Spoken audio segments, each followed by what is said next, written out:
Jailer बाहर, supreme court का magistrate, राष्ट्रपति, दोनों भीतर प्रवेश कर गए। कोठी नंबर 1 में पहुंचे, वहां एक कैदी था। कैदी ने देखा कि राष्ट्रपति आए हैं, दोनों हाथ जोड़ के खड़ा हो गया। राष्ट्रपति ने कहा, ठीक हो, कोई दिक्कत, कोई परेशानी बताओ। बोला, दिक्कत एक ही है, हम पहलवान टाइप के आदमी हैं, 6 रोटी में पेट नहीं भरता, थोड़ी खुराक अगर बढ़ जाए तो बड़ी कृपा हो। राष्ट्रपति ने तत्काल मजिस्ट्रेट को इशारा किया, लिखो लिखो, कैदी नंबर 1, जितना खाए उतना खिलाया जाए, जितना खाए उतना खिलाया जाए, और जो खाए वो बनाया जाए स्पेशली इसके लिए। आज तो देने ही आए हैं राष्ट्रपति। वो खुश हो गया, नाचने लगा। अब तो रसगुल्ला खाएंगे खाएंगे, मनो मन का बनवाएंगे खाएंगे। जय हो राष्ट्रपति महाराज, आपकी जय हो, बड़ी कृपा हुई। खुश, बोले महाराज। आगे बढ़े, कैदी नंबर 2, कहता महाराज मुझे भोजन में ज्यादा रुचि नहीं है, जितना मिलता है ठीक है, कमरा बड़ा गंदा है। तत्काल आदेश दे दिया, इसके कमरे को व्हाइट वॉश कराओ, अभी व्हाइट वॉश कराओ, सुगंधित इत्र इसके कमरे में छिड़कवाओ, 1 नंबर के पर्दे लगवाओ, पूरा कमरा आनंद आ गया। अब तो महलों जैसे घर में रहेंगे। ये 8 बाई 8 की सेल में क्या रहा जाए, महलों में रहेंगे। और चालू है तो तत्काल काम हो रहा है, राष्ट्रपति का आदेश। आगे बढ़े, आगे बढ़े। तीसरा कैदी, तुम्हें क्या चाहिए? कहता कमरा भी ठीक है, चला लेंगे, और भोजन भी सही है, मन नहीं लगता, बाहर की कोई खबर नहीं मिलती, कुछ इसको उपलब्ध कराओ, जो देखे देखने दो। वो भी नाचने लगा कि अब तो बढ़िया टाइम पास होगा, दिन भर टीवी देखेंगे, कोई दिक्कत ही नहीं है। चौथे कमरे में जैसे पहुंचा, वहां भी एक कैदी था। तुम्हें क्या चाहिए? भोजन नहीं, सफाई नहीं, मनोरंजन नहीं, तो क्या चाहिए? दोनों हाथ से गलती हुई, मैंने अपराध किया, लेकिन मैं इस जेल में नहीं रहना चाहता। सुप्रीम कोर्ट के ऑर्डर को बदल देने वाले, हे राष्ट्रपति, अगर कुछ देना ही चाहते हो तो यहां से मुझे मुक्त कर दो, मेरी सजा खत्म कर दो, मैं अपने घर जाना चाहता हूं, अपनी पत्नी अपने बच्चों के साथ रहूंगा, मेहनत करूंगा, मजदूरी करूंगा, जीवन में कभी पाप नहीं करूंगा, बस एक बार क्षमा कर दो। राष्ट्रपति मुस्कुराए, मजिस्ट्रेट से कहा क्षमा, माफी। राष्ट्रपति माफी दे दे तो सुप्रीम कोर्ट भी फांसी नहीं दे सकता। तो राष्ट्रपति वो चीज है। निकल आए, कैदी को बाहर ले आए, साथ ही में सजा खत्म। अब जरा विचार करो, चारों कैदियों में से सबसे बड़ी चीज किसने मांगी? ने सजा की मुक्ति मांगी। हम और आप भगवान से वही मांगने में लगे हुए हैं, बेटा दे दो, बहू दे दो, नौकरी लगा दो, व्यापार बढ़ा दो, दे दो, मकान दे दो, पद दे दो, प्रतिष्ठा दे दो। जिसने मांगा उसने यही रहने की बात मांगी। कभी किसी ने भगवान से कहा कि मुक्त कर दो? ये तो आप अपने पैसे से भी कर सकते हो, भगवान को परेशान करने की क्या जरूरत है? अरे भगवान से मांगो तो वो मांगो जो भगवान ही दे सकते हैं, और कोई दे ही नहीं सकता। और किसी तलवार जाकर के खंभे में लगी, से फट गई, और अंदर से धार में किया ना जाए, प्रकट हो गए नरसिंह भगवान। गुरु नरसिंह भगवान की एक नया अवतार, न नर न पशु, न अस्त्र से, न शस्त्र से, नाखूनों से, न ऊपर न नीचे, जंघाओं पर रख लिया, न भीतर न बाहर, देरी पर, घर की दहलीज, न दिन में न रात में, सूर्य डूब जाएगा और अंधेरा होगा नहीं। इसको कहते संधि काल, प्रदोष काल। कहते इस समय में भोजन नहीं करना चाहिए, शयन नहीं करना चाहिए, दवाई नहीं खाना चाहिए, केवल इस समय में भगवान का भजन करना चाहिए। सूर्य डूब जाए और रात ना हो। हमारे गांव में लोग कहा करते थे कि इस समय में कुत्ता भी मुंह नहीं चलाऊंगा। हम लोग जब छोटे छोटे थे, अब भूख लगे तो मांगे, तो दादी हमारी कहा करती थी भैया सुमरिया भी मुंह नहीं चलाऊंगा, पीते हम कनक ठहर जाओ। सही है। इसका अर्थ क्या है? बड़े बूढ़ों की भाषा क्षेत्रीय हो सकती है, लेकिन ज्ञान तो शास्त्रों का ही है। शास्त्र कहता है कि संधि काल में, प्रदोष काल में भगवान का भजन करना चाहिए, केवल और केवल, इसके अलावा नहीं। भोजन बनाना नहीं चाहिए, भोजन करना नहीं चाहिए। ठीक, शयन में कितने भी बीमार क्यों ना हो, लेकिन इतने समय में उठ के बैठ जाए। थोड़ा हम करें पूरी नहीं तो जितना बने उतने बैठ जाए। औषधि का सेवन भी नहीं करना चाहिए उस समय प्रदोष काल। केवल हरि स्मरण, न दिन है न रात है। आप साधना करने बैठोगे तो कोई फल मिलेगा नहीं, क्योंकि साधना या तो दिन में होगी या रात में होगी। और जब तक आपके भीतर समर्पण की भावना नहीं आएगी, तब तक भगवान की प्राप्ति होने वाली नहीं। पता है आपको भगवान से हम दूर क्यों हैं? भगवान की प्राप्ति हमें क्यों नहीं होती? क्योंकि हम भगवान से भी कुछ लेना चाहते हैं। और जिस दिन ये लेने की भावना खत्म हो जाएगी ना, उस दिन इतना मिलेगा कि तुम सोच नहीं सकते। क्योंकि अभी तो तुम एक ही चीज मांग रहे हो। एक बार क्या हुआ, हमारे देश के राष्ट्रपति के मन में विचार आया, आज जेल जाऊंगा, कैदियों से मिलूंगा, उनका दुख सुख सुनूंगा। आदेश हो गया, सुप्रीम कोर्ट का मजिस्ट्रेट जिसका सेक्रेटरी बन के चलता हो, राष्ट्रपति जेल में आ रहे हैं। और पूरे जेल में सफाई हो गई, लाइटें लग गई, कैदियों को नए कपड़े पहरा दिए गए पहले ही से। जैसे ही बात समझ गए, प्रहलाद से कहा, प्रहलाद भगवान को मनाओ अन्यथा गड़बड़ हो जाएगा, और ये आपके बनाए ही मानेंगे और किसी की नहीं। तो प्रहलाद ने भगवान की स्तुति शुरू कर, नारायण परम नारायण परम मति, हे नारायण आपकी जय हो। नारद ने बीना बजा बजा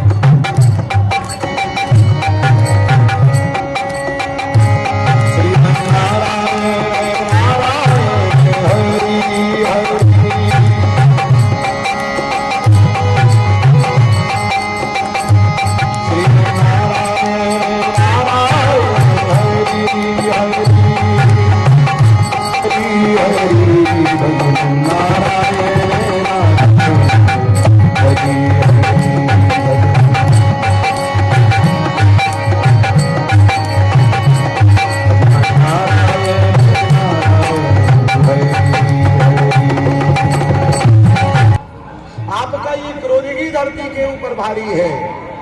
अरे आपकी तो एक नजर पड़ जाए तो सृष्टि का लय हो जाए।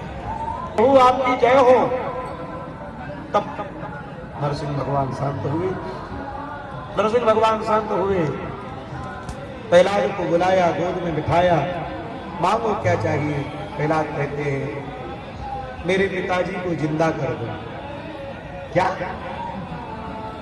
मेरे पिताजी को जीवित कर दीजिए। पुत्र पिता के मोक्ष का कारण बने, मृत्यु का नहीं। पूरी दुनिया में मैं बदनाम हो जाऊंगा। लोग क्या कहेंगे कि धरती पर ऐसा भी बेटा हुआ कि मैं आपकी शरण हूं, मेरे साथ जो करना है करो। समझ गए भगवान की माया के चक्कर में पड़ गया। ये पिता पुत्र भाई बंधु के चक्कर में पड़ गया। नारायण कहते हैं प्रहलाद जरा ऊपर देखो। तो जैसे ही भगवान कहते हैं राजन, जब नहीं मानी बेरोचन की पत्नी, तो नारद जी ने आकर के बताया कि तुम्हारे गर्भ में जो ये बच्चा है, इसके कारण तुम्हें भगवान का दर्शन होगा। तो भगवान के दर्शन के लिए पति को प्रणाम किया। पति के अग्नि संस्कार के बाद बच्चे का जन्म हुआ। नाम रखा गया बलि। हिरण्यकश्यपु का पुत्र प्रहलाद, प्रहलाद का पुत्र वैरोचन, और वैरोचन का पुत्र बलि। 16 वर्ष की उम्र में बलि ने स्वर्ग पर आक्रमण किया, लेकिन इंद्र ने वज्र मार दिया, बलि की मृत्यु हो गई। बलि के मरे हुए शरीर को लेकर के असुर शुक्राचार्य जी के पास पहुंचे। शुक्राचार्य जी के पास मृत संजीवनी विद्या थी, उन्होंने जिंदा कर दिया।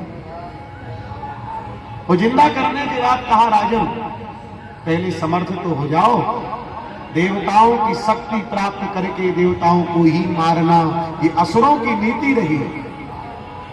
108 यज्ञ का संकल्प करा दिया, नर्मदा के किनारे 108 यज्ञ करो।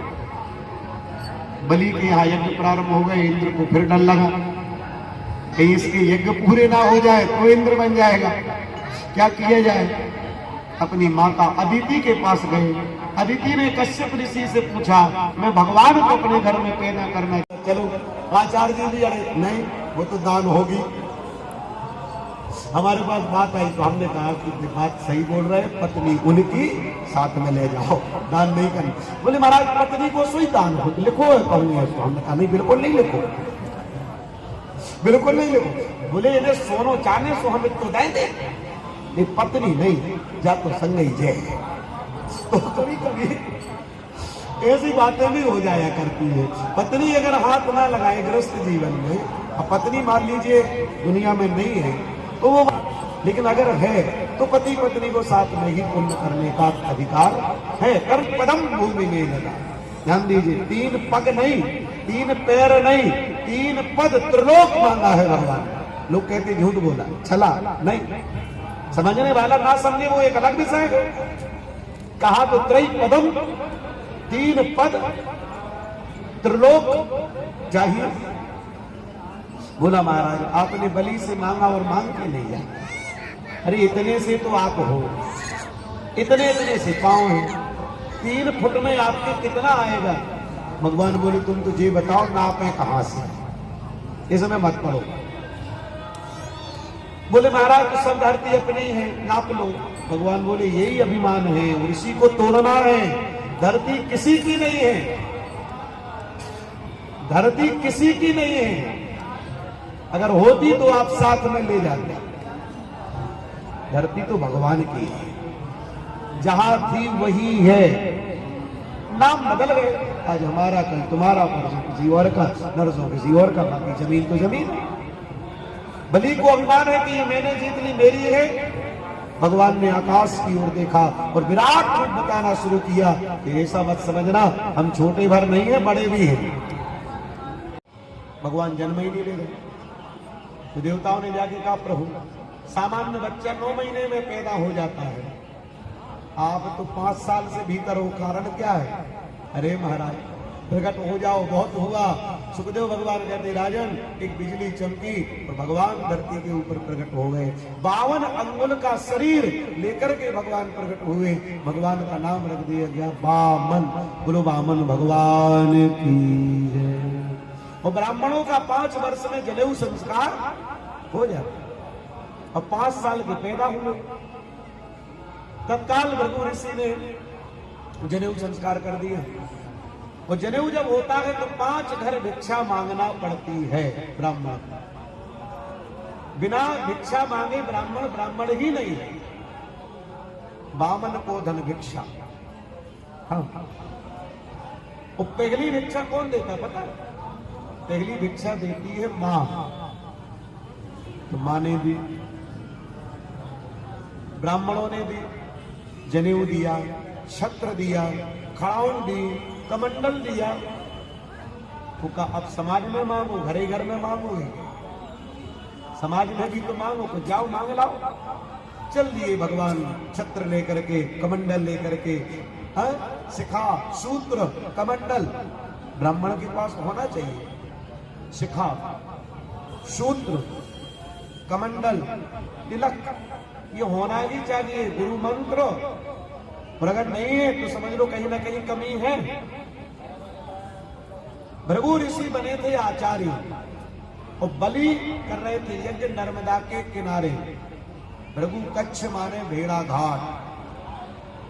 जी हाँ, स्कंद पुराण के रेवा खंड में नर्मदा पुराण निकाला गया। और नर्मदा पुराण में वर्णन है कि भृगु ऋषि ने जहां तप किया उसका नाम था भृगु कच्छ।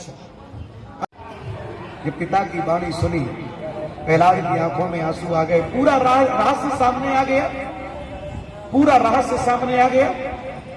जब पूरा रहस्य सामने आया तो दोनों हाथ जोड़ के कहा, प्रभु अगर आप कुछ देना भी चाहते हैं तो नरसिंह भगवान की पूजा घर में नहीं करना चाहिए। महाराज जानते थे लंका में नरसिंह भगवान की पूजा होती है, इसलिए लंका की चले उस सुमिर नरहरि, जानते थे, ठीक है। और जब तक विभीषण का सम्मान लंका में रहा, विभीषण पुजारी नरसिंह भगवान, और जिस दिन लात मारी रावण ने, ममपुर बस तपसन सन प्रीति सठ मिल जाए नहीं कौ नीति, अस गई कीने उच्चरण प्रहारा और अनुज गहे पद बारे बारा, उमा संत की यही बात, ठीक है। और जैसे ही रावण के दरबार से विभीषण चला, वैसे ही लिख दिया बाबा ने कि आयुहीन भय सब, तब आयुहीन हो गया। नरसिंह भगवान इतनी बड़ी शक्ति है महाराज जी, किसी को डर लगता हो, प्रेत बाधा अगर नष्ट ना हो रही हो तो सोने के पहले 3 बार नरसिंह भगवान का ध्यान करो, हाथ पैर धो के सो जाओ, बुरे सपने आना बंद हो जाएंगे, डर लगना बंद हो जाएगा और बुरी शक्तियां प्रवेश करना बंद कर देंगे। इतनी बड़ी शक्ति नरसिंह भगवान। सुखदेव भगवान कहते हैं राजन, दान के बल पर इंद्र बन जाए, तो ब्राह्मण का रूप बनाया, लेन में लग गए, जिस सबको एक गाय दे रहा है, और आपको क्या चाहिए आप मांगो। इंद्र कहते हैं पहले संकल्प करो, बाद में बात करें। संकल्प कर दिया, संकल्प